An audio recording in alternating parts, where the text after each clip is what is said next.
Ranjana Yamunatiravanachari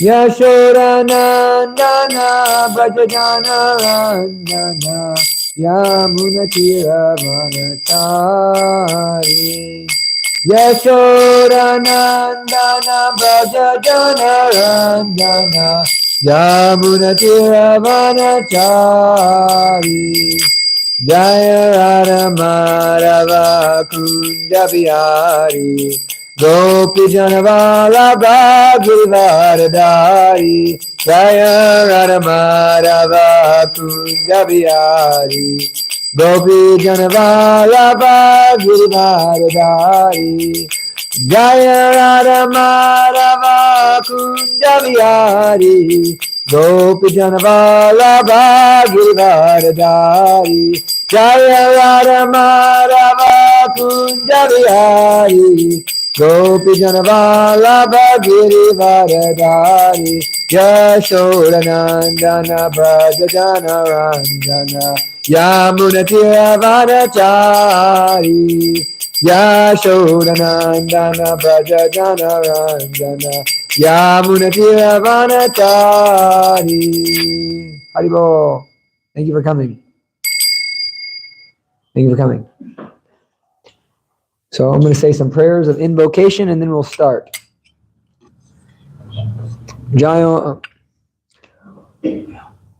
Om Jnana Tamarandasya Gyananjana Shalakaya Chakshurun Militam Yena Tasmai Sri Gurue Namaha Sri Chaitanya Manobistam Stapitam Yena Bhutale Swayam Rupa Kadamayam Dadati Swapadantikam Vandeham Sri Guru Sri Yuta Padakamalam Sri Gurun Vaishnavam Cha Sri Rupam Sagajatam Sagana Raghunath Anvitam Tam Sajivam Sadvaitam Savadutam Parijana Sahitam Krishna Chaitanya Devam Sri Radha Krishna Padan Sagana Lalita Sri Vishakanvitam Cha Hey Krishna Karuna Sindhu, Dinabandhu Jagapate, Gopesha Gopika Kanta, Radha Kanta Namostate, Tapta Kanchana Gourangi, Radhe Vrindavanishwari, Vishubhana Suti Devi Pranamami Hari Priye, Namaste Giri Rajaya, Shri Govardhana Namane, Shesha Kleshana Shaya, Paramananda Daine, Vancha Kalpatarabhis Cha, Kripa Sindhyaeva Cha, Patitanam Pavanebhyo Vaishnavebhyo Namo Namaha.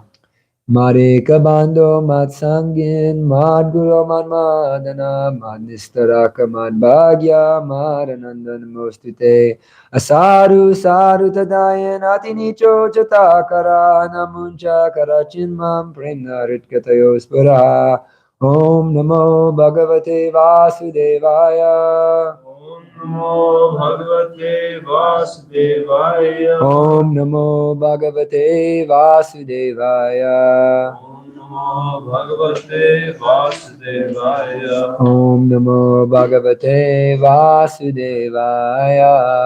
Om Namo Bhagavate Vasudevaya. Hare Krishna, everybody. I'd like to welcome Shana. And she came to our Bhagavad Gita class last night, which was fortunate enough to be able to start this from the very beginning. It's kind of like something for the devotees, but since she's coming from the beginning, we're happy to have her.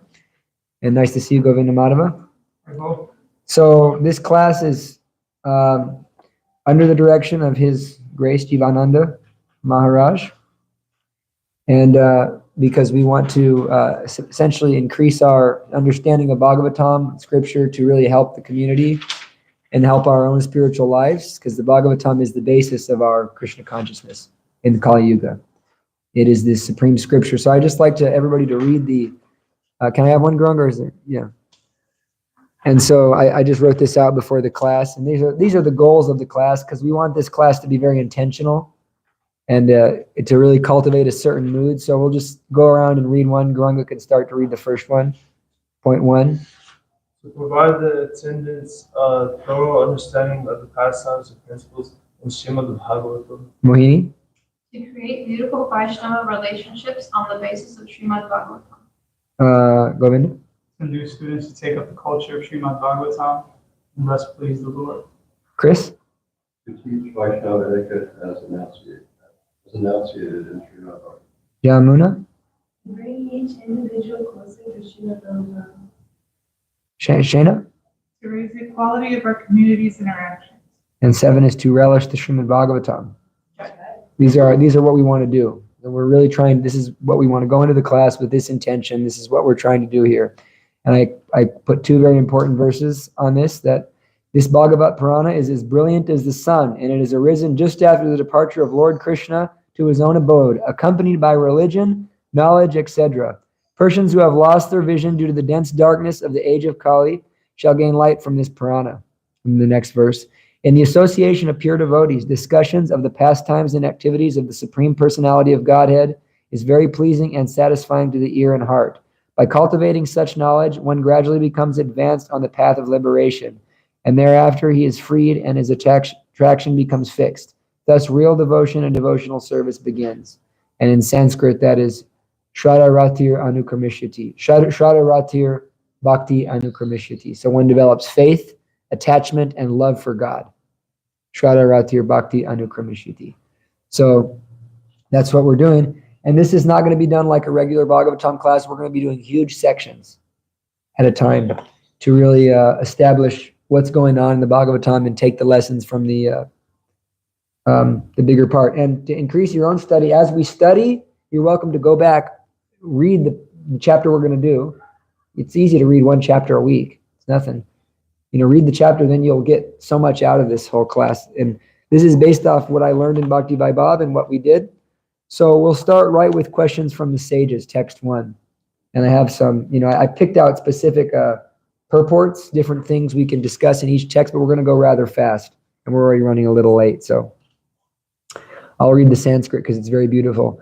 Om Namo Bhagavate Vasudevaya Janmadyasya Yatonyavaritaratashtharteshvabhigya Swarat Tene Brahma Hridaya Adikaviye Muyanti Yatsuraya Tejo Varimradam Yata Vinamayo Yatra Trisargomasha Damna Swena Sada Narastrakuakam Satyam Param Dimai. Mohini, would you read the translation? Do you have everything? Help her. The translation of text 1, yeah? We're at chapter 1. Chapter 1, text 1. Let Shana catch up.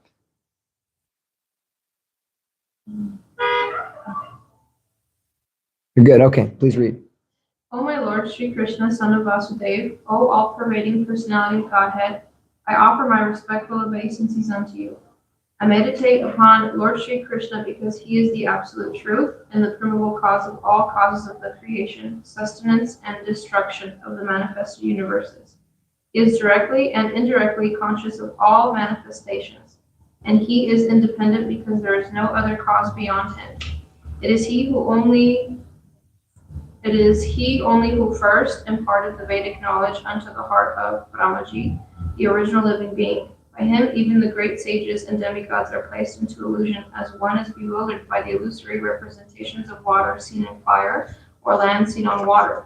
Only because of him do the material universes temporarily manifested by the reactions of the 3 modes of nature appear factual, although they are unreal. I therefore meditate upon him, Lord Shri Krishna, who is eternally existent in the transcendental abode, which is forever free from the illusory representations of the material world. I meditate upon him, for he is the absolute truth. Okay. So there's a lot there. That's a very big verse. And actually, this verse is so big that when Srila Bhaktisiddhanta was traveling in Vrindavan, he was going to give class. And everybody was excited to hear Bhaktisiddhanta give Bhagavatam class in Vrindavan, right? And what do you think he's going to talk about? You think he's going to talk about the gopis and the gopas and the pastimes of Krishna. But he actually spent the entire yatra, the entire month lecturing on verse 1 of Bhagavatam. The entire month he just lectured on verse 1. So this is an important verse. So we'll spend a little time on it. We're not going to go super in depth. I want to just start out by actually saying what is the Bhagavatam and what it is we're doing here. So the Bhagavatam is the incarnation of Krishna. Krishna swadamo pagate dharma jnana divisaha. After Krishna, the Supreme Personality of God, had incarnated on this planet, he appeared in the form of Bhagavatam to deliver us in the age of Kali, the age we're living in. And so the Kali Yuga is filled with so many faults, but Bhagavatam is here. It's the only truth. Right? There's one leg of the bull standing. There's 4 principles of spiritual life: cleanliness, truthfulness, mercifulness and austerity, and in Kali Yuga, only truthfulness is there. And in Kali Yuga, the truthfulness is the Bhagavatam. So it's really how we overcome the ocean of so many horrible things. And the Bhagavatam is an important thing to remember. Bhagavatam is cut into 10 parts. There's 10 topics of Srimad Bhagavatam. Atra sargo visargascha, stanam poshanam utayaha, manvantarish anukata, nirado muktirashtrayaha. So the 10 topics are sarga, means how is the universe created? How does God create the universe? Visarga, how is the creations of God continue creating the universe? So God creates the universe, and then we're also creating things, right? We're having children, we're creating. So sarga, visarga. And then atra sarga visargascha stanam. Stana means the planetary systems. That all the creatures in the universe are situated exactly where they're supposed to be. So Bhagavatam discusses that. Poshanam, the Lord is protecting everybody from the elusive energy. The Lord protects his devotees. This is Poshanam. Uttayaha, what is the reason? What is the purpose behind this creation? Manvantari, each manvantar, each section of time is controlled by different demigods, different administration of beings that have longer lives than us, but don't live the whole entire universe. And then Isha Anukata, the science of understanding God. That's what the Bhagavatam is discussing. Nirado, how is the universe annihilated? Mukti, how do we become liberated from suffering? And Ashraya, what is the ultimate shelter? What is the ultimate goal of life? And so all the 9 topics preceding Ashraya are simply meant to give us an understanding of Ashraya. And Prabhupada translates Ashraya as the summum bonum, who is Krishna. So Krishna is the Ashraya. So Bhagavatam is gradually elevating us from what is creation all the way up. So this verse first off is establishing what is God. I mean, we hear all about God in so many religions. What is God? So Krishna is, Vyasadeva is saying, Jadmad Yasya Yaton Yavad. He from whom everything comes. O my Lord Krishna, O all-pervading personality of Godhead, I offer my obeisances to you. And Vasudev specifically refers to Krishna, the son of Vasudev. It's why in Sanskrit we hear that word Vasudev. It means to come from with that long A. Vasudev comes from the father Vasudev, just like we sing Yamuna Banachari. It's the Jamuna, but we sing it in the song Yamuna, meaning Krishna who wanders on the banks of the Yamuna. So Krishna is the son of Vasudev, the divine son of Vasudeva and Devaki.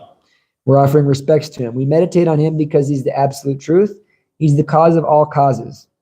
So this is one of the symptoms of God. God is the cause of everything, the cause of sustenance, destruction, annihilation. He's directly and indirectly conscious of everything, and he's independent. He's Swarat, meaning that God is completely beyond and unaffected by everything that goes on in this creation. He's Swarat. He's independent. There's no other cause beyond him. He is Brahma Hridaya. He gave Brahma the original knowledge. So Brahma is the creator of the universe from the secondary position. God creates the ingredients, and then Brahma puts them together. So Krishna gave Brahma this knowledge within the heart, right at the beginning of creation. So that's Brahma. And by him, even great demigods and sages are placed into illusion. Here, Gomar. So only because of him do the temporally manifested reactions of the material modes appear factual.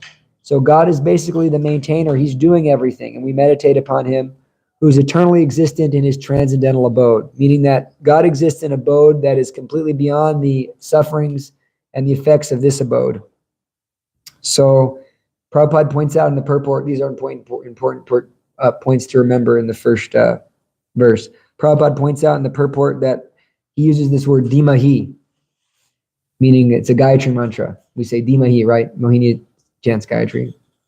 So Prabhupada uses that, or Vyasadeva uses that word, Dimahi, meaning that it's actually meant to enthuse our spiritual lives. This verse has been described by our acharyas as non-different from the Brahma Gayatri, the first verse of Gayatri, of which Guranga will be learning tomorrow.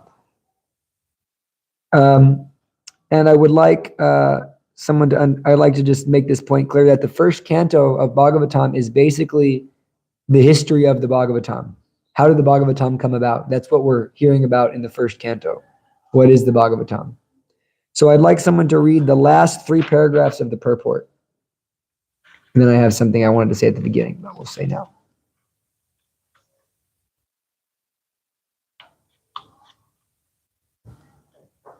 Some Mayavadi scholars. Yeah. Some Mayavadi scholars argue that Srimad Bhagavatam was not compiled. I'm sorry, but we're not that one. Srila Vishwanath Chakravarti Thakur. Next one down. Srila Vishwanath Chakravarti Thakur specifically deals with the original and pure sex psychology, Adi Ras, devoid of all mundane inebriety. The whole material creation is moving under the principle of sex life. In modern civilization, sex life is the focal point for all activities. Wherever one turns his face, he sees sex life predominant. Therefore, sex life is not unreal. Its reality is experienced in the spiritual world. Material sex life is but a perverted reflection of the original fact. The original fact is in the absolute truth, and thus the absolute truth cannot be impersonal. It is not possible to be impersonal and contain pure sex life. Consequently, the impersonalist philosophers have given indirect impetus to the abominable mundane sex life because they have overstressed the impersonality of the ultimate truth. Consequently, man, without information of the actual spiritual form of sex, has accepted perverted material sex life as the all in all. There is a distinction between sex life in the diseased material condition and spiritual sex life. The Srimad Bhagavatam will gradually elevate the unbiased reader to the highest perfectional stage, transcendence. It will enable him to transcend the 3 modes of material activities, fruitive actions, speculative philosophy, and worship of functional deities as inculcated in Vedic verses. So what we're hearing is that the ultimate pleasure exists in God. And the ultimate pleasure in the material world is people are always running after sex indulgence. But in God, that also exists, but it exists in a pure form, in a spiritual form. And this is something very, very high. Prabhupada's giving us something very, very high right in the beginning. Very, very high philosophy. It's not perverted with lust. It's the pure exchange of loving energy. So we'll talk about that when we're pure devotees.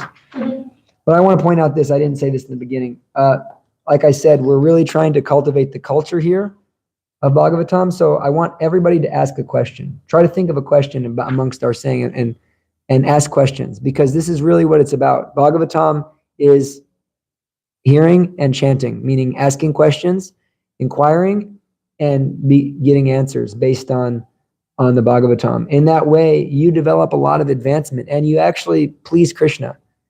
And just by asking questions about God, you please him. And by pleasing him, he actually gives us the answers within. And we'll find, I mean, I did this for 4 months straight, just all day long is what we did, just this. And we at the end of it, we were all like the closest friends. We had the deepest relationships. We saw that our life transformed because of this. And we had so much fun just hearing and chanting about Krishna in this way. Mohini? So do you want questions in the middle, or do you want to? Yeah, you can ask questions anytime. Anytime, yeah. Of course, we're still going to move. We still have a schedule. We're not going to let ourselves get off schedule. So anybody have any questions about verse 1? It's kind of a brief explanation of verse 1. Verse 1 is very deep, but we want to move on. We want to get to the points that we're stressing in the goals. So verse 1 is eventually describing what is God. He's the source of everything.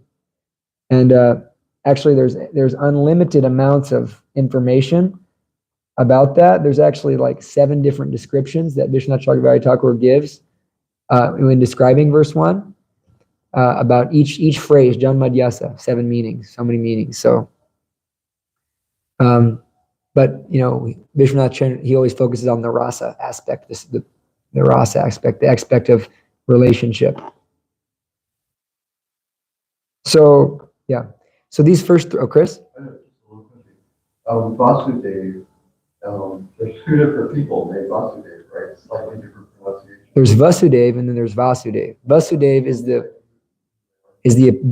is the apparent father of Krishna.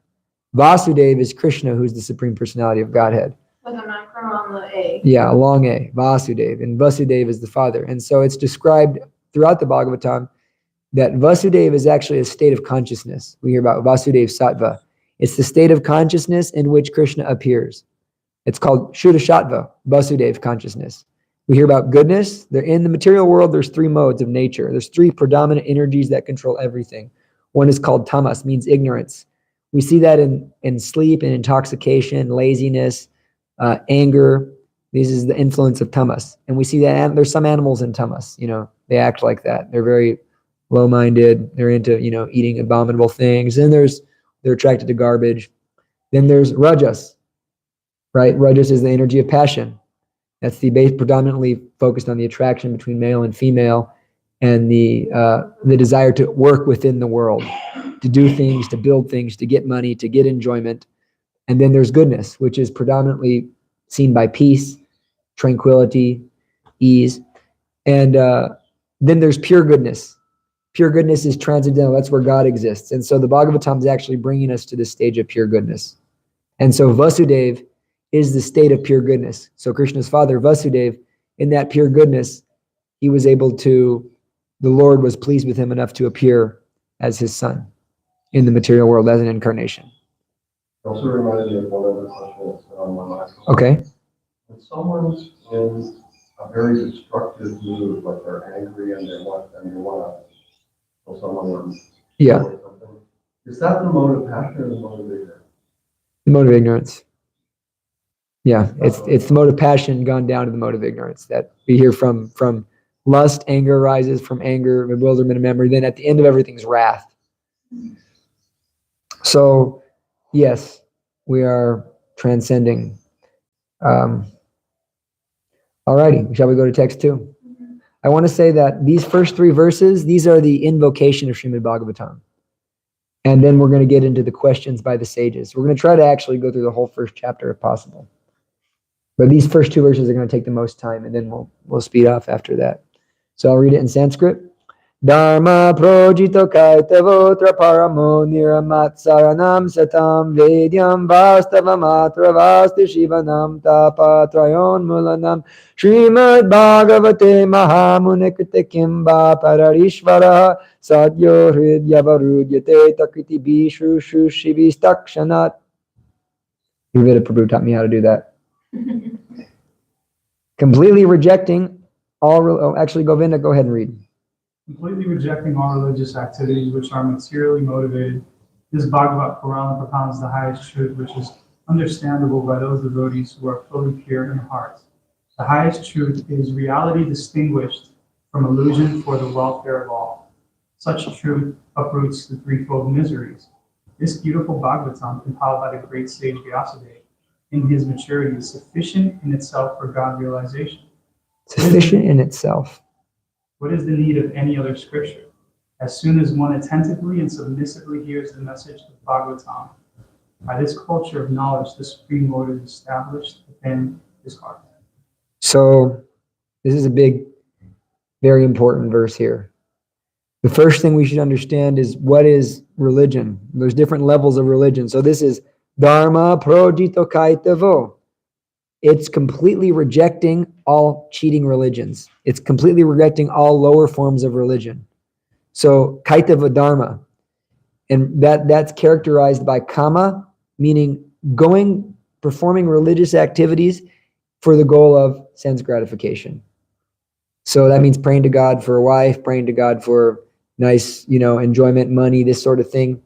And everything that's kind of under that jurisdiction. We see, there's religious ceremonies to help facilitate material enjoyment.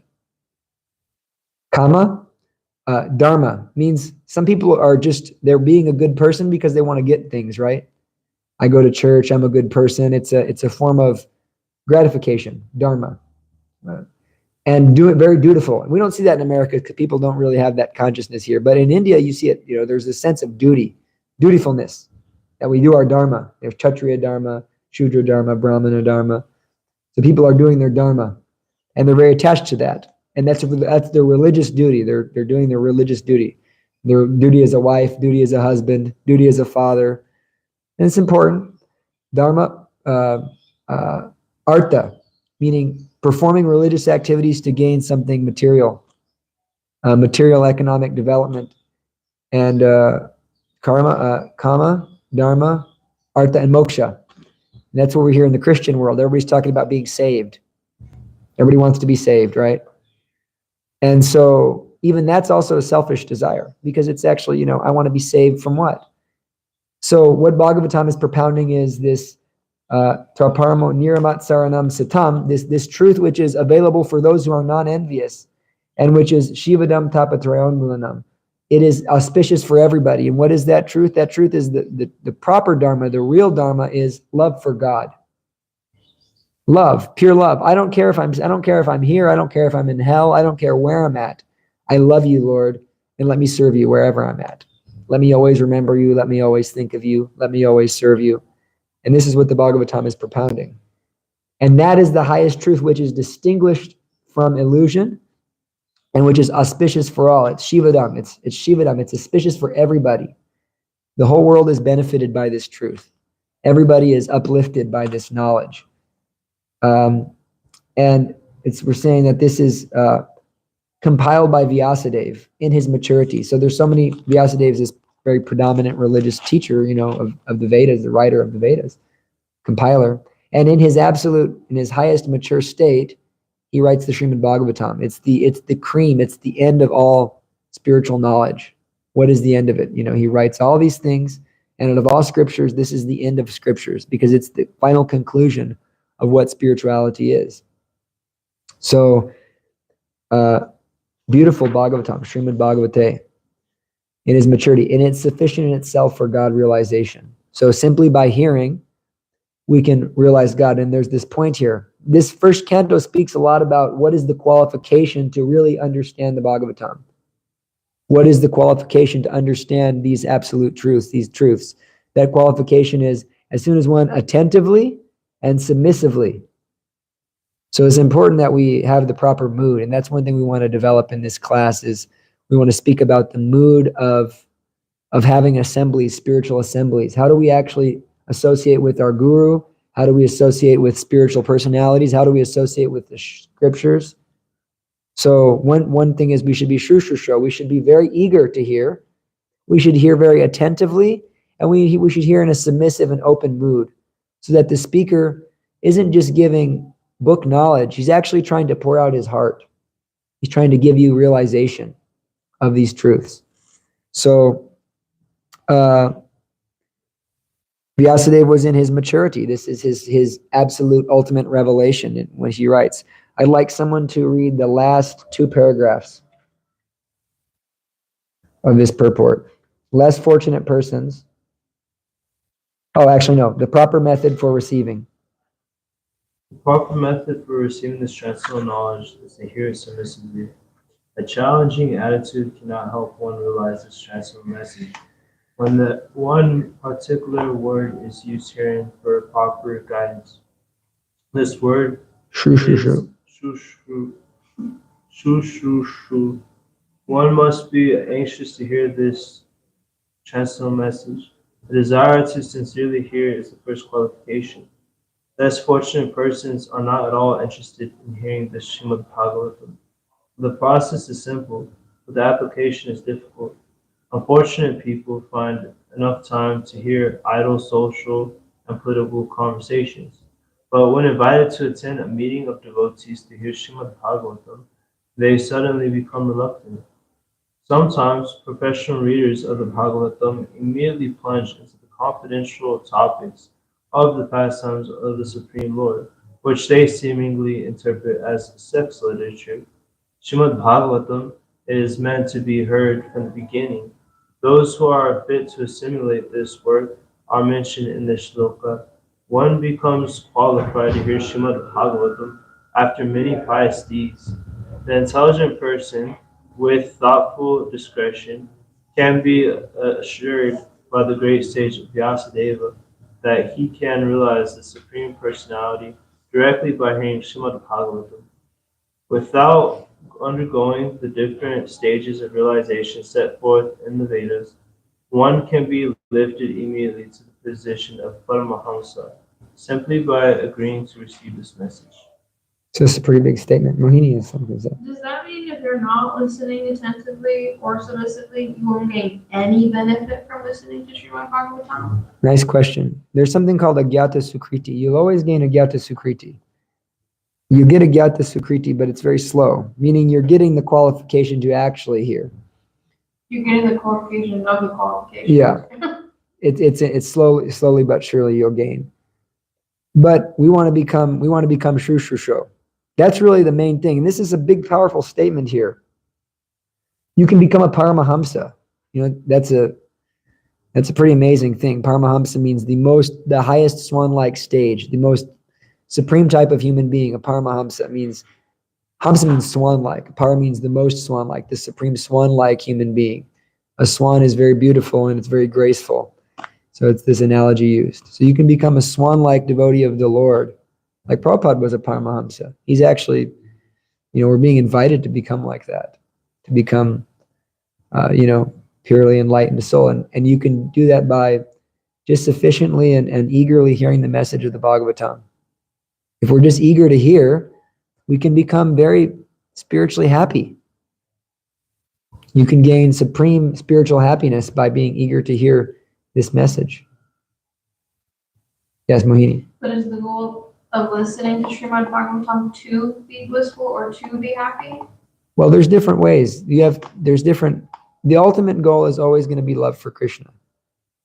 But we can also hear in the beginning for that goal, because we see that and we're going to get into that in the next verse here, verse after next, that the sages of Naimisaranya, where the Bhagavatam is originally taking place, they weren't all pure devotees. Some of them were just, regular karmi sages, whatever, but they were still hearing. And so anywhere someone's at, if someone is sincerely hearing, it will elevate them. So we have to hear sincerely and hear submissively, hear with the proper mood, proper attention, and we'll make immense progress in our spiritual life. So we can go ahead and go to verse 3. Nigama kalpa taru galatam palam sukha mukharam ritadrava samyutam pibata bhagavatam rasam malayam muhurahurasika bhuvi babukaha. O expert and thoughtful men, relish Srimad Bhagavatam, the mature fruit of the desire tree of Vedic literatures. It emanated from the lips of Sri Sukadeva Goswami. Therefore, this fruit has become even more tasteful, although its nectarian juice was already relishable for all, including liberated souls. So, I'm not Sukadeva Goswami, but when one hears the Bhagavatam for someone who relishes and knows Bhagavatam, it actually becomes more relishable. I know that when I was in Mayapur, certain speakers, you'd hear them speak Bhagavatam and you'd become like ecstatic just by hearing them speak, and their love for Bhagavatam was actually coming through, and you'd feel very happy and joyful just by hearing them speak Bhagavatam. And you're in an assembly where everybody's very eager to hear. So what we're hearing about is that the Prabhupada speaks in the purport about rasa, this word taste. And Prabhupada speaks that everybody's seeking various tastes of relationships. Of course, there's 5 primary tastes. We know there's parental, there's conjugal, there's fraternal, there's service, and then there's neutrality. We can relish a relationship in 5 ways. One can have a conjugal relationship, romantic relationship, a relationship of superior and inferior, like father and son, mother and son, teacher and student, relationship of friend, relationship of service, I'm a servant of you, and relationship of just neutrality, like looking at a beautiful sunset. So in the material world, we see that the relationships that cause us the most problems are the most beautiful in the spiritual world. So the Madhurya Ras, the conjugal relationship in the spiritual world, is the most relishable. Radha Krishna. It's the sweetest thing there is. And in the material world, so many troubles. Man and woman has so much difficulty in that relationship. It causes the most, it's good, but it can cause the most suffering. And then mother, son, fighting with our parents, right? But in the spiritual world, Krishna has relationships in that mood to relish them. Like Mother Yashoda, he's relishing relationships with his devotees, and then friends, and then, our boss, service. We don't like our boss, but we still go to work. We may like our boss, but many times they don't. But then, if Krishna is your boss, you're good. And then there's that's why I work for Krishna. He's my boss. At least I can say that. It's true. If you become a devotee, Krishna is your boss, and that's the Dasya Ras. And it's great. He's a good boss. I'll always have a job. No matter how much I mess up, he'll never fire me. He'll never fire you. He'll always give you something. He may demote you though. And then if he demotes you, he's actually promoting you, weirdly enough. So that's how he's a good boss. And there's neutrality. Krishna, you can observe Krishna is the most beautiful. So Prabhupada speaks about that. And he speaks about how Shuka means parrot. Like Shukadev Goswami is like the parrot sage. Meaning that he's repeating what was already heard from his father Vyasadeva. So Prabhupada speaks about disciplic succession. That this Bhagavatam is being heard originally from Krishna to Brahma, to Narada, to Vyasadeva, to Shukadev, and to us, to Prabhupada, ultimately down to Prabhupada, and then to us. And so it's more relishable because Shukadev Goswami, there's a thing in India, and it's a fact actually, that if a parrot taps its beak into a fruit, that fruit becomes sweeter. And they know this, like if a mango is touched by a parrot, and they'll cut that piece off, but actually that fruit becomes sweeter. So in the same way, because Shukadev is speaking this knowledge, it's sweeter. And he's actually making it relishable for all. He's making it available to everybody. And at different points it's described that Shukadev can enter our heart. So the sage who's speaking this Bhagavatam is the powerful Shukadev Goswami. So,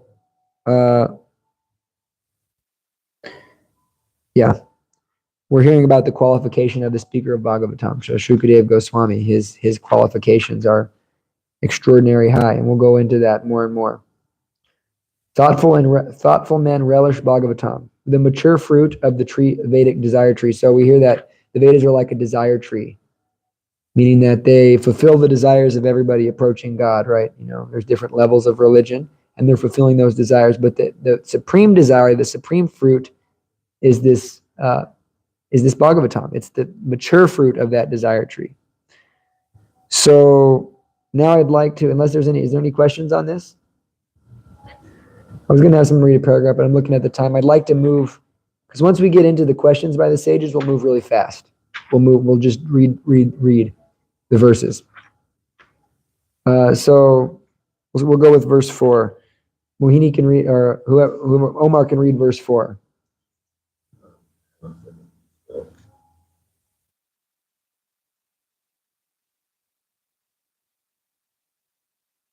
So now those first 3 verses were the invocation.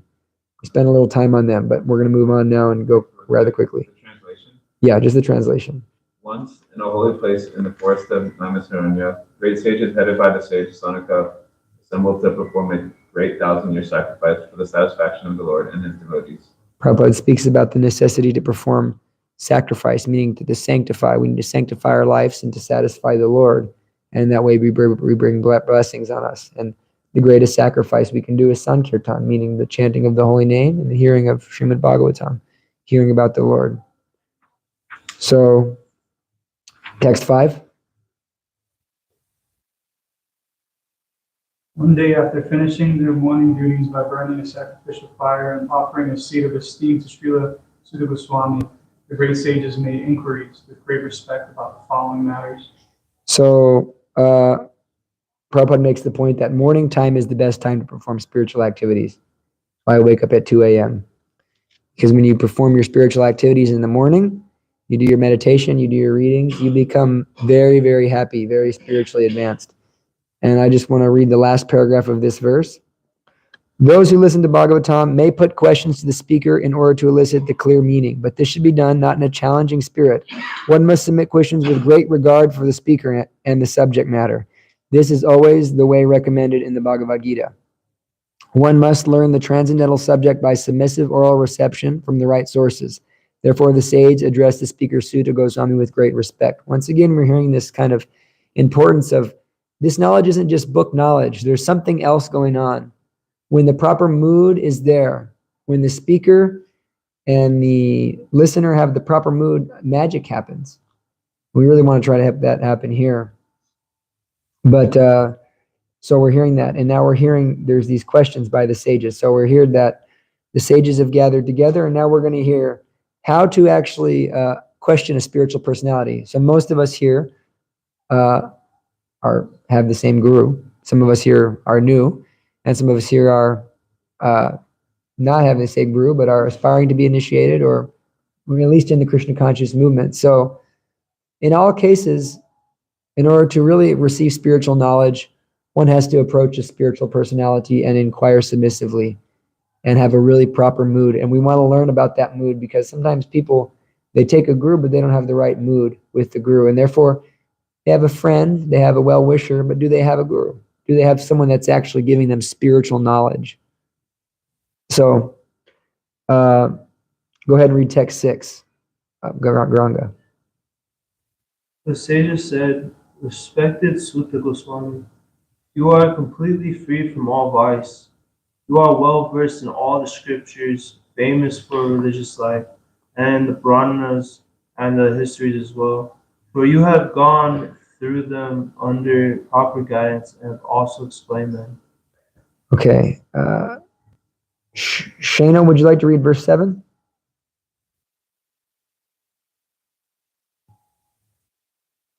Being the eldest learned Vedantist Sutta Goswami, you are acquainted with the knowledge of the Deva, who is the incarnation of Godhead, and you also know other sages who are fully versed in all kinds of physical and metaphysical knowledge. So in these two verses, we're hearing what are the qualifications of a speaker of Srimad Bhagavatam. See? And we'll hear verse 8 too. Ajamuna. And because you are submissive, your spiritual masters have endowed you with all the favors bestowed upon the gentle disciple. Therefore, you can tell us all that you have scientifically learned. So it's very important. What is the qualification of someone who's going to speak the Bhagavatam? And so we have, the first thing you have is anaga. He's freed from all vices. But Prabhupada makes that point that what that means is someone is freed from intoxication, illicit sex, meat eating, and gambling. Right? Those 4 vices are very strong roots in the material energy, but that can mean anything, like any type of vice. So we want to hear Bhagavatam for someone who's freed from vices. And we experience that when you hear from a very advanced devotee. Look how Prabhupada would speak Bhagavatam, people would just transform. He was absolutely on the level of these sages we're speaking about here. But anyways, we're following, and we've taken, we have our, to that degree, if we're following nicely what Prabhupada says, we're also qualified to speak.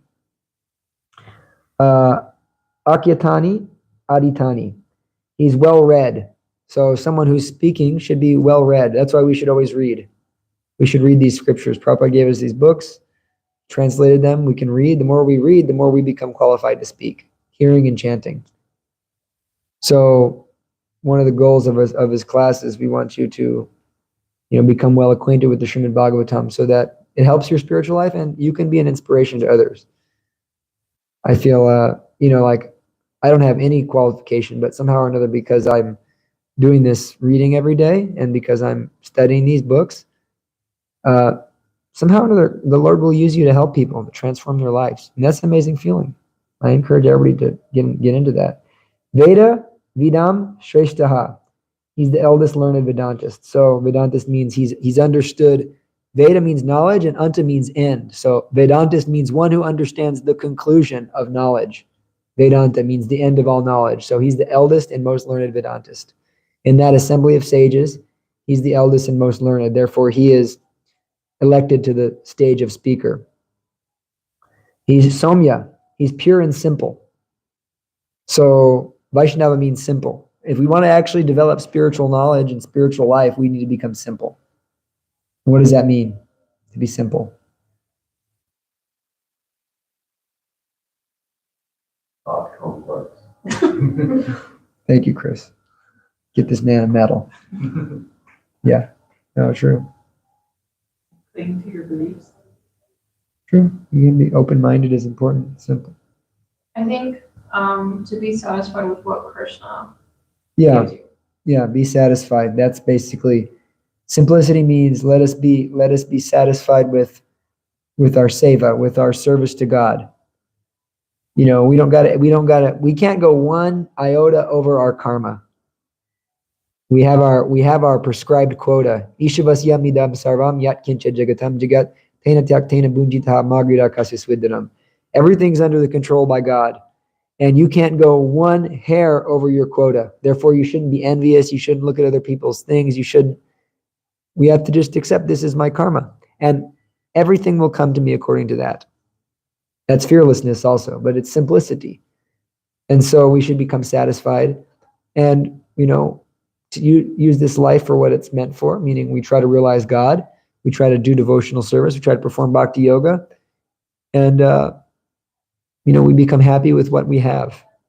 And in that way, I was just thinking this morning, I was chanting my japa, and I was thinking, my God, there's so much freedom available to us. Really, no, it's so freeing. Because, by Krishna's grace, my focus is spiritual. And it's freeing. I don't have anything to think about but you, Krishna. And therefore, we can become very uplifting and elevated. And lastly, and most importantly, is Snigdasya. He was a disciple. So the most important qualification of being a guru is being a disciple. If one wants to be a spiritual teacher, one has to have heard spiritually, had to be a very good spiritual student. And so many times in the world we see that there are people they want to be guru. They want to be seen like spiritual teacher. But they've never gone through the discipline of being a spiritual student. One who actually seriously takes the discipline of being a spiritual student, he can become a spiritual teacher. And so the more we actually follow and we really try to be very, very conscious of our study, of our practice that we're doing, of our chanting the holy name, of our just coming to classes and hearing nicely. The more we do that, the more we become qualified to become an instrument in Krishna's hands. So now we have 8 minutes left. We'll go just a few minutes into these questions. So there's 6 questions by the sages. And I'd like to we're just going to read the verses. I'll read one and then we'll just go around. So this is a very famous verse. I'll read it in Sanskrit because it's very famous. Prayana payusha sabya kalevasmin yuge janaha manda sumanda matayo manda bhagyahipa dritaha. O learned one, in this age of Kali, men have but short lives. They are quarrelsome, lazy, misguided, unlucky, and above all, always disturbed. So we live in the Kali Yuga. Kali Yuga is the age of quarrel and hypocrisy. There's like 4 cosmic seasons. There's winter, summer, spring, so forth. There's 4 seasons of cosmic time. There's Satya, Treta, Dwarpa, and Kali. And we're in the dark time. Kali is the dark time. It's when things really begin to degrade. People become crazy, all kinds of negative stuff. So we're hearing that people have short lives. They're quarrelsome. They're lazy, misguided, unlucky, and above all, they're always disturbed. So someone can read text 11, unless there's any questions. Just stop it anytime. There are many varieties of scriptures, and in all of them there are many prescribed duties, which can be learned only after many years of study in their various divisions. Therefore, O sage, please select the essence of all these scriptures and explain it for the good of all living beings, that by such instruction their hearts may be fully satisfied. So this is important. Actually, I skipped text 9, but I'm going to go back and look at it real quick. I'll just read it briefly. Please, therefore, being blessed with many years, explain to us in an easily understandable way what you have ascertained to be the absolute and ultimate good for people in general. How many people have asked Gurudev that question? Or something similar to that? This is what we're trying to kind of develop here, is that there's a mood we should take with spiritual teachers and so forth. So text 9 is saying, what is the ultimate good for all people? And then text 11, which Mohini just read, what is the essence of all scriptures for the good of all living beings? These are what these sages are questioning. Sutta Goswami's been elected to the stand, and now they're asking questions. So this is all that we're hearing in Bhagavatam class, and everything we're going to hear from this point is based on these questions. It's all coming from this. This is what the Bhagavatam is, these questions. So text 13, or no, actually text 12. Text 12. 12. All blessings upon you, O Sutta Goswami. You know for what purpose the personality of God had appeared in the womb of Devaki as the son of Vasudeva. Text 13. O Sutta Goswami, we are eager to learn about the personality of Godhead and his incarnations. Please explain to us those teachings imparted by previous masters, acharyas. For one is uplifted by both by speaking them and by hearing them. So I want to make this point that when you're reading a scripture, and that can be the Bible, that can be anything, but especially the Bhagavatam, when you study the Bhagavatam, if you hear a question, take note. That's how you really study. When you hear a question and you're reading, oh, there's a question here. Mark this, because you're going to get an answer to that question, and you'll see why we're talking about what we're talking about. So that's a good way when you're reading. Anytime a question comes up, you take note. Oh, this is a question. So we're hearing these questions. So they're not really posed as questions, right? Am I? Please explain to us these teachings imparted by previous masters. So he's asking to please explain. Okay. And so we'll go with text 14. Living beings who are entangled in the complicated meshes of birth and death can be freed immediately by even unconsciously chanting the holy name of Krishna, which is feared by fear personified. So the sages, notice the way they're asking questions. They're speaking what they know. So we're saying, I know this. This is how we should develop this culture in our classes, in our associations. Prabhuji, sir, my dear speaker, it is said, this. So they're speaking some knowledge. First off, they glorify the speaker. We say, when someone gives class, it's a very nice class, Prabhu. Appreciate you. We some appreciation. And then they speak what they know. I understand this, but I have some doubt. So he's saying living beings, and he's making a very powerful point here, who are entangled in complicated meshes of birth and death. So we're entangled in so many material activities. What to speak of birth and death? Even this life is hard. Day to day is hard. Day and night is hard. We're entangled in day and night. But even by unconsciously chanting the holy name of Krishna, which is feared by fear personified, one becomes liberated. So we're hearing right at the beginning this focus on the holy name, this chanting. And so we'll go ahead and read text 15. Fear by feared personified means that even the personification of fear is scared of the holy name. It runs away all fear. So one becomes fearless by chanting the holy name. So fear itself fears the holy name. Text 15. O Sutta, those great sages who have completely taken shelter at the lotus feet of the Lord can at once sanctify those who come in touch with them. Whereas the waters of the Ganges can sanctify only after prolonged use. So many people in India, they want to go to the holy river and they want to jump in. It was literally 400 million people, which is more than the US and Canada combined, went to Prayag in 1 month to take a bath. And but they don't understand that the real purification is to hear from the sadhus. I was in the holiest place in the world for 4 months. I didn't go to any places to visit. I went to the Yoga Peat one time. I simply met with sadhus. Every single day I met with people and asked them questions. That was what I did. That's how it was my whole nectar in Mayapur, was I just asked questions to saintly people. So that's the real thing. And those saintly people, they can purify you just by their association. Does that make sense? Can you say that one more time, just concisely, like the real purification, or not the real. So going to a holy place to just take a bath and to see some sights is not the actual purifying process. The purifying process of going to a holy place is to meet with the people in that holy place who are holy people and to speak the Bhagavatam with them. So it's almost time to end, but we're almost finished. We have a few more. We can read to the end and just get all the questions done if everybody's okay with that. And then we'll start next week with the most important chapter in the whole Bhagavatam. We just wanted to get this one out of the way. So we'll just speak a little bit longer. Where are we at? Text 16? Whoever's up? Chris?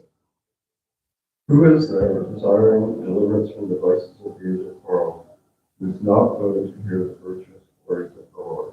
So this is one of those classic verses in the Bhagavatam you hear is, who wouldn't hear about Krishna? Who doesn't want to hear about the Lord? The Lord is so glorious. The Lord is so wonderful. The Lord is so kind.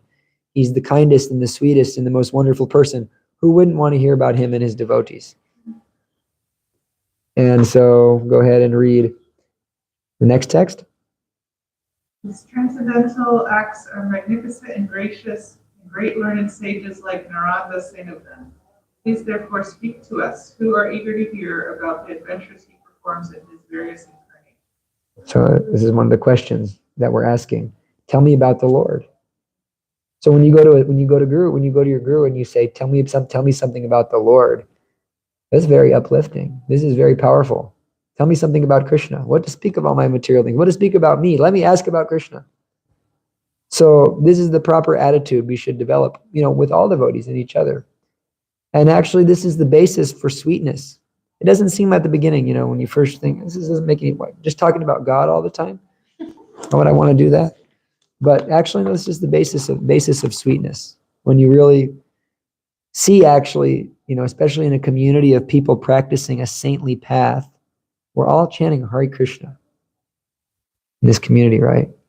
So when you actually see someone has given their life to try to understand something very high, they've actually decided to regulate their life. Anybody, any devotee, bhakta who walks in, that they made some decision they've had enough piety, enough good karma, and enough devotion to try to learn about Krishna. That makes them a saint, even there may be some apparent faults. So with the Bhagavatam and with the proper attitude, we can cultivate a vision of seeing each other in a very saintly light, seeing the best in each other. That when I see another devotee, I see this is a very exalted personality, and therefore I become humble. And when I become humble, what do I receive? I receive the mercy of Lord Chaitanya. I receive Krishna's mercy. And by receiving God's mercy, I develop taste for chanting and taste for hearing and taste for living a spiritual life. So in this way, this culture, which Prabhupada in the introduction to the Bhagavatam, he says this Bhagavatam is a cultural presentation. So sometimes people, they want to say, oh, we don't need any of the culture. We don't need any of that. We just, just read the knowledge. No. Prabhupada's saying this is a cultural presentation.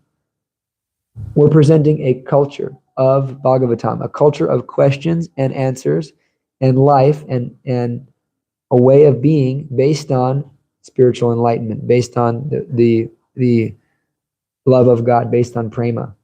And so in our community and amongst ourselves in the Sangha, we want to really develop a culture of seeing each other as saints, as sages. Like Vaisheshika Prabhu says, become a sage page by page.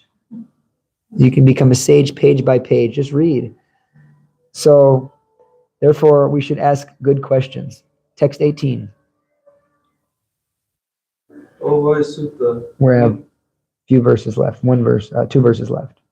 O Sutta, please narrate to us the transcendental pastimes of the Supreme Godhead's multi-incarnations. Such auspicious adventures and pastimes of the Lord, the Supreme Controller, are performed by his internal powers. So once again, we're hearing that the sages are asking, please narrate the transcendental pastimes of God's incarnations. We want to hear about the incarnations of God. God appears in this world at various times in incarnations. We want to hear about it. Text 19. Never tire of hearing the transcendental pastimes of the personality of Godhead, who is glorified by hymns and prayers. Those who have developed a taste for transcendental relationships with him relish hearing of his pastimes at every moment. So, like Gauranga was speaking today, we were speaking that the great sages, they develop taste for hearing about Krishna at every moment. But let me hear about the Lord. Let me hear about the glories of the Lord. And the glories of the Lord are unlimited. You can even look at the sunset and you can say, this is the Lord. Taste of water is the Lord. What to speak of the personality of Godhead. There's unlimited ways to connect our life to the Lord. Text 20. Lord Sri Krishna, the personality of Godhead, along with Balaram, created like a human being, and so masked, he performed many superhuman acts. So notice the sages, their culture here is they're presenting what they know and they're asking for more. I know this. Prabhu, I understand this. Can you explain this? Next verse.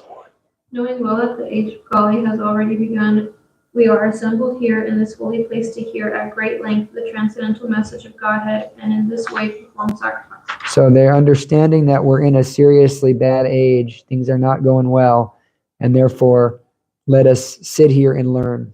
And they did this for us, actually. This whole thing is for us. They were sitting there 5,000 years ago in this assembly to try to figure out how to counteract what they know is going to happen right now. We're in this, so the sages are performing sacrifice for our benefit, and therefore they're discussing amongst the most learned of them for the benefit of all. And so we hear throughout the Prabhupada's purports in his different books that it's a symptom of a sadhu to inquire. Even if he knows the answer of a question, he inquires for the benefit of those who may not know. And that's the culture we want to have, is I'm asking a question, even though I know the answer, but I want other people to know. And you know who does that really good in our community? Sean. Sean always does that. Sean's really good at that. And Sureshwar Prabhu. He knows the answers, but he's always asking questions because he thinks other people may not know. It's a symptom of a sadhu. And we have 2 verses left. We'll just read them.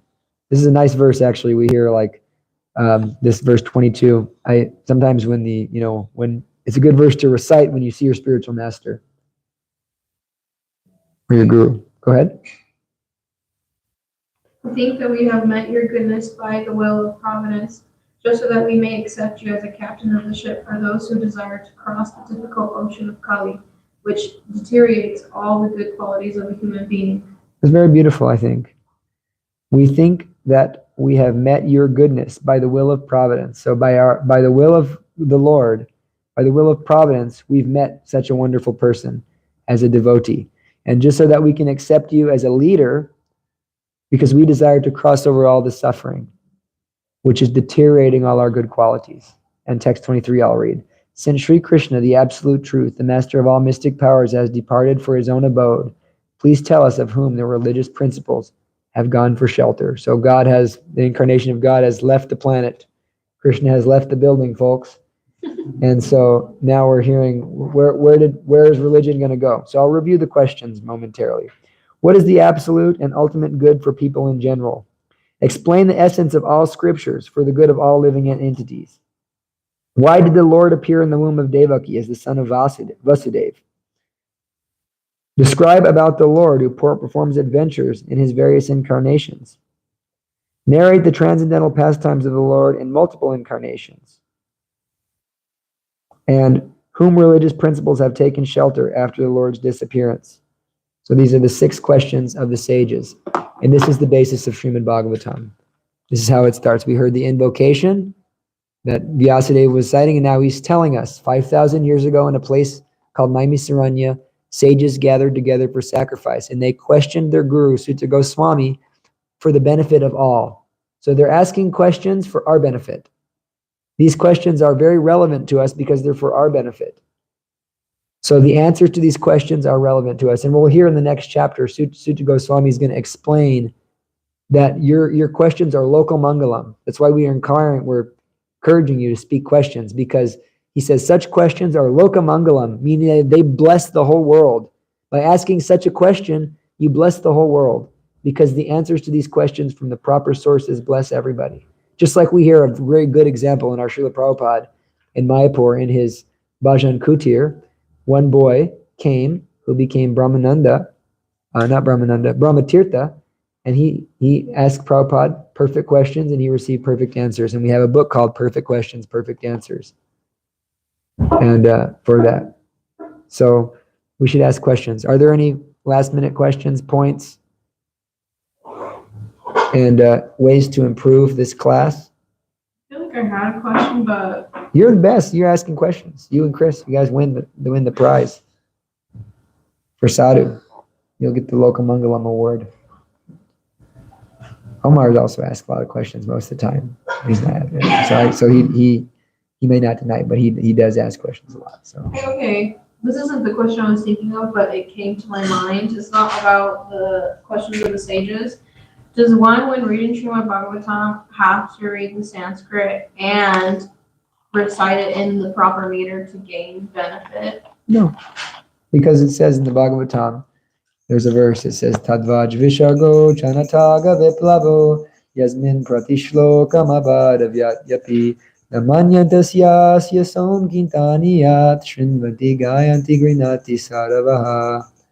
So, Srila Vyasadeva, or Narada Muni speaking to Vyasadeva, and Narada Muni is saying that the activities of Krishna, when one hears literatures and one hears writings and stories about God, Tadvaj Vishargo, they're a different creation altogether, filled with the transcendental narrations of the Supreme Personality of Godhead. Tadvaj Vishargo, Janataga Viplavo, Yasmin Pratishlokam Abhadya Jatyapi. They benefit all. And they're specifically designed to bring about a revolution in the impious lives of this world's misdirected civilization. So these stories will bring about a revolution in our consciousness and change ourselves, change our direction in this misdirected civilization. And then he says, even though such stories and such literatures are imperfectly composed, even though they're imperfectly composed, they're heard and accepted and sung by purified men who are thoroughly honest. Sadhava. So Narada Muni is saying that even though you can't perfectly describe God and we're all faulty, so even though there's imperfections, even though such things are imperfectly composed, they're heard, sung, and accepted by purified men who are thoroughly honest. So we're hearing about the pastimes of the Lord, whether you're hearing them in English or Sanskrit. Of course, Sanskrit has a purifying effect, and you're getting the benefit of hearing that vibration. But it doesn't matter.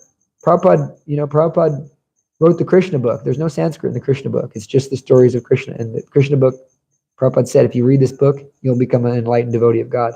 And I've experienced that anybody who actually reads that book, that's it. If they actually read it. I've never met anybody who's read it who hasn't gone to the level of devotee. So I think I remember my question. okay. So this is good. This is what we're talking about here. Earlier you had said, like after or it's kind of established within the first chapter who God is. Yeah.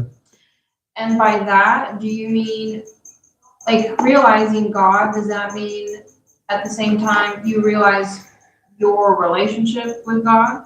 Well, actually, nice question. You're hearing what's called in any stage of learning, and especially in relation to the Supreme Lord, there's 3 stages. There's what's called Sambandha Gyan. Sambandha Gyan means your relationship with. And so we're hearing some Sambandha Gyan, like in the beginning, you're hearing that his relationship with the material energy. So we have to understand what God is in that if he's the source of everything, he's the source of me, and therefore there's a relationship established. So that's there. And then there's Abhideya, there's a process by which we realize that relationship, which is the Srimad Bhagavatam. That by hearing the Srimad Bhagavatam, you realize that relationship. And then Prayojana, what is the goal of that relationship? That one, actually knows Krishna, relishes Krishna, and so forth. So in that way, we have to know what God is before we can have our relationship with. So it's a basic. And like, if you think about it, there's what's called the Chatra Shloki Bhagavad Gita, 4 main verses of Bhagavad Gita. The first one is Aham Sarvasyam Prabhavo Matasara Bhavartate. Krishna says, I'm the source of everything. Everything comes from me. That's what the Bhagavatam says, is he's the source of everything. Janmad Yasya, I'm the source of everything. So you understand that. Therefore, he says, those who understand that I'm the source of everything, they engage in my devotional service. So the more we actually have an understanding of what God is, it becomes easier to engage in his service. It becomes easier to surrender. It becomes easier to act in the relationship with him. And that's why Krishna stresses in the Bhagavad Gita time and time again, knowing me, one who knows who I am, one who understands my position, he can easily engage in devotional service. That's why the more we hear, the more we do this, the more we discuss Bhagavatam together, the more we develop a taste for chanting. Omar? Do we get to choose our rasa, or are we kind of like stuck in it? That's a good question. And that's a question that's very much misunderstood amongst devotees. Because many people, they think, oh, I'm this in the spiritual world, or I have this in the spirit. I'm related So what he's asking is that in the spiritual world, in the transcendental realm, every living entity is living in a relationship of service to God. We were explaining last night, we were speaking how there's different levels, right? There's like the all-pervasive level. There's a level of God in the heart. And then there's a level of God outside of time and space, and we have a relationship with him. So something kind of far out about our philosophy is that we understand that pleasure comes from relationship. Pleasure really comes from relationship. We're all seeking relationships in this world. We're seeking romantic relationships, seeking friendships, seeking, relationships with our children, our parents. And we're seeking these things out. And so in the same way, those relationships have their source in God.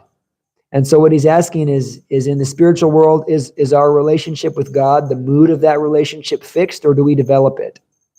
So in the spiritual world, there are some devotees who love God like a lover. They love him like romantically. It's like not in the mundane material sense, but the love they feel for him is romantic in nature. He's like their lover. And in some sense, certain devotees feel like God is their child. They love him like, he's like their dearest object, like a child. And in some sense, some feel like he's their master, which is generally what we hear about in more external side of religion. Only in great mystics, like Christian mystics, speak about that also, this lover nature, but you don't hear about it. Generally, it's the servant nature. Or there's the neutral nature. I just acknowledge his beauty. And some people even feel like God is their friend. So you're asking that if in the spiritual world that relationship is fixed. And the answer is yes and no. Our relationship is service. This is what Padmanabhan Prabhu really, in Mayapur, he just hammered us with. That your relationship with God is service. The mood develops in time. By just chanting, by doing the process of bhakti yoga, it's revealed. You become attracted to hearing certain pastimes. You become attracted to the cowherd boys or the gopis. And in that way, you develop a certain affinity. And it's not that it's fixed. It's that it's natural. It's just like we have a friendship. Mine and your friendship is different from mine and Gauranga's friendship. We've developed that by our own relationship. I wouldn't say the things to Gauranga I would say to you. So we have a different, thing to talk about. We have a different mood. And so in that way, with Krishna, in your process of bhakti, your relationship is being developed and revealed as things become clear spiritually for you. Nice question. Any other questions? I have a question. How can we improve this class? How was it? Can we get some feedback? I liked how to all read. We keep us all engaged. Yeah, that's important. That's one thing we learned there. Bhakti Vaibhav. Govinda, something to say? Honestly, I like everything about the class. I can't think of anything that we didn't add to it. So you'll come again. I love studying scriptures. I think maybe the more that we have, maybe there'll be more feedback, but because this is the intro, I feel like it was a nice intro, Yeah, and of course it's it's a very philosophical chapter, and we want to go through things. We really want to get to certain parts that are going to emphasize the goals that are laid out for the class. Mm-hmm. And so I encourage every one of you to go back and read the first chapter. It'll take you. I read it today. It took me 45 minutes, and then you'll understand everything Prabhupada's saying, and then we'll go into some of the other acharyas, purports, and so forth as we go on. Any other feedback from Chris? Chris always has nice things to say. Yeah, I think you gave a nice overview. You really explained everything well and set the scene here. I feel like we're like the sages. That's what we're trying to create. That's it. That's exactly what we're recreating that. That's what Bhagavatam is meant to do. We want to recreate what is happening in Naimisaranya and what is happening on the bank of the Ganges with Shukadev Goswami and what was happening with Srila Prabhupada. We're recreating that by creating the proper mood. And so that vibration uplifts us.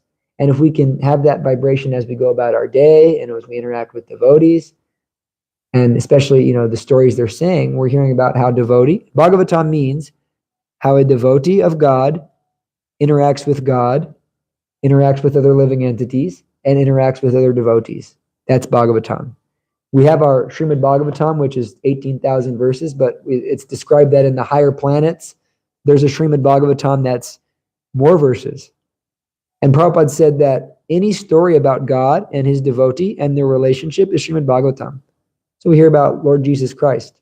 That's also Srimad Bhagavatam, because you're hearing about God, his devotee, and his relationship of love and devotion to God, and the miraculous and amazing things that happen within that. So anytime that takes place, so we're meant to enter the Srimad Bhagavatam. You realize Lord Chaitanya's pastimes are also Srimad Bhagavatam. There's the Lord, there's his devotees, and there's his pastimes. And also Prabhupada and Prabhupada's movement is Srimad Bhagavatam. It is the extended Lord Chaitanya's past. It's the Srimad Bhagavatam. And so doing this, we do kirtan, we preach. This is Srimad Bhagavatam. We can enter it. We can experience it. It's something that's meant to be experienced and relished. So that's what we're trying to do, and I appreciate that, Chris. Actually, I do have a suggestion. Maybe we could have this class in the forest. Oh yeah, that's a good one. Yeah. Rohini? What do the actual words Srimad Bhagavatam mean? Just like Bhagavad Gita means like, Srimad means beautiful. Srimad means beautiful. Bhagavatam means the activities of God and his devotees. So Srimad Bhagavatam means the beautiful activities of God, the beautiful activities of Bhagavan and his devotees, of the Bhagavats. So Srimad Bhagavatam means, the beautiful activities of the Lord and his devotees. And so that's what we're meant to be. We're meant to become, and we're meant to study. So by hearing. And we want to develop an eagerness to hear. Like, this should be relishable, it should be fun. And we want it to be like that. I know I had so much fun, and it was always like a thing, going to class, there's always that heavy. But once I get in there and once I start hearing, it's fun. It's a fun thing to do, to hear about the Lord and to learn like this. So next week we'll be going over the answers to those questions. So we heard 6 questions by the sages. We heard the introduction, the invocation. What is Srimad Bhagavatam? What is Krishna? Who spoke it? And then we hear these questions by the sages. We set the scene. There's a great gathering of sages in Naimisaranya, and they asked their guru, Sutta Goswami, 6 questions. And next week we're going to hear about the answer to these 6 questions. And this is probably, for our level of consciousness, the chapter 2 of the first canto is the most important chapter in the whole Srimad Bhagavatam. In fact, it's a chapter that we should memorize. I have a lot of it memorized. It's very important. So thank you all very much. Unless there's anything else, Hare Krishna. Antaraj Srimad Bhagavatam. Vantaraj Srimad Bhagavatam ki.